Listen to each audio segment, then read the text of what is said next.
Guys, gagawa po tayo ngayon ng gamot sa ubo, no? Ito yung herbal na 3 sangkap. Yung dahon ng oregano, tsaka dahon ng malunggay, at tsaka yung kalamansi. Pero bago ang lahat, paki-subscribe ng aking channel, like and share, no? Thank you.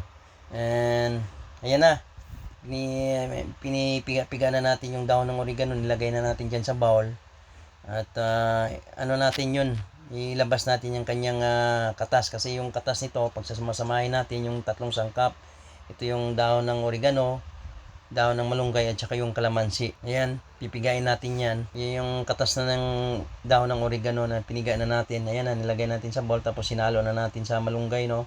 Ayan, ano natin yon, idikdikin natin sa kutsara dyan sa bowl, para yung katas naman yung malunggay niyan sumama doon sa katas ng dahon ng oregano, no? Ayan, no? Ganyan natin yan.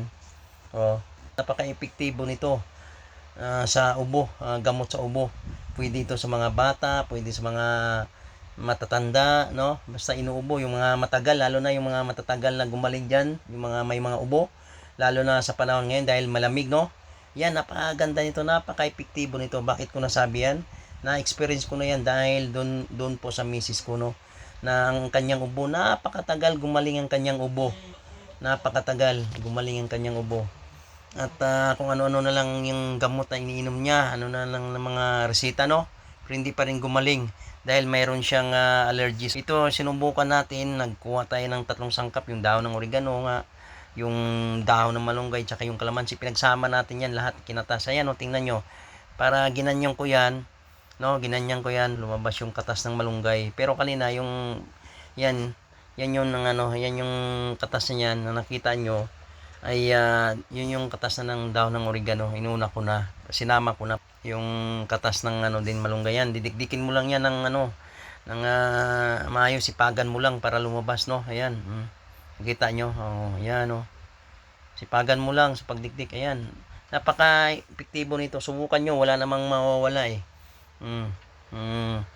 Tsaka hindi yan hindi yan mahal ang yan.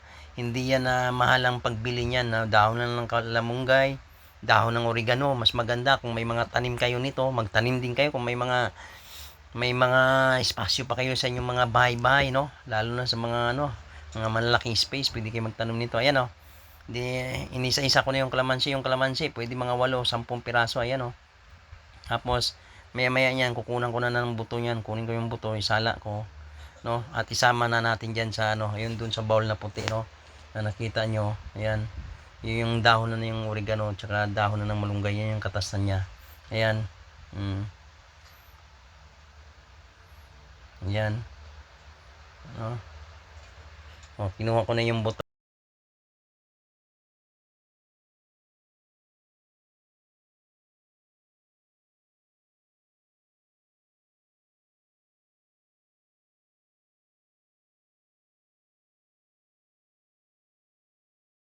Pagkatapos kumain, no, 2 kutsara ang pag-inom nito.